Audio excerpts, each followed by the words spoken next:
আমরা মানুষ, আমরা উই আর ইন্টেলেকচুয়াল বিং, আমরা হচ্ছে বুদ্ধিবৃত্তিক প্রাণী। অর্থাৎ আল্লাহ তাআলা আমাদেরকে ফ্রি উইল দিয়েছেন, আমাদেরকে ক্রিটিক্যালি থিঙ্কিং করার সুযোগ দিয়েছেন, বিচার, বুদ্ধি, বিবেক, কমন সেন্সকে কাজে লাগানোর সুযোগ আল্লাহ তাআলা আমাদেরকে দিয়েছেন। এবং এজন্যই আল্লাহ তাআলা আমাদেরকে আশরাফুল মাখলুকাত বানিয়েছেন। এবং চিন্তা আর বিবেককে খাটানোর জন্য আল্লাহ তাআলা মহামূল্যবান একটা অঙ্গ আল্লাহ তাআলা আমাদেরকে দিয়েছেন, সেটা হচ্ছে ব্রেইন, আমাদের মস্তিষ্ক। এটাকে কাজে লাগিয়ে, কমন সেন্স কাজে লাগিয়ে আমরা পৃথিবীতে সভ্যতার পর সভ্যতা নির্মাণ করেছি। পৃথিবীতে মানুষ ছাড়া অন্য কোনো প্রাণী কি এটা করতে পেরেছে?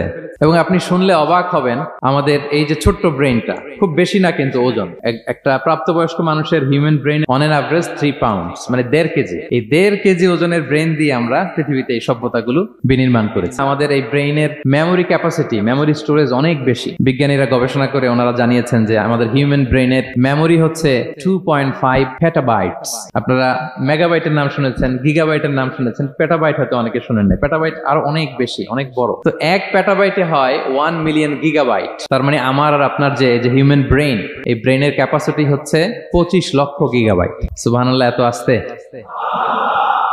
তো এই বিচার বুদ্ধি, বিবেক বুদ্ধি, এগুলোই আমাদেরকে পশু থেকে আলাদা করেছে। পশুর কিন্তু এই ইন্টেলেক্ট নাই, বিচার বুদ্ধির ক্ষমতাটা তাদের নাই। আমাদের ফ্রি থিঙ্কিং করার সুযোগ আছে, আমাদের ইন্টেলেক্ট আছে, আমাদের ইন্টেলিজেন্স আছে। আমরা আমাদের সিদ্ধান্তগুলো নিজের মন মতো করে নিতে পারি। এজন্য আমরা হচ্ছে আশরাফুল মাখলুকাত।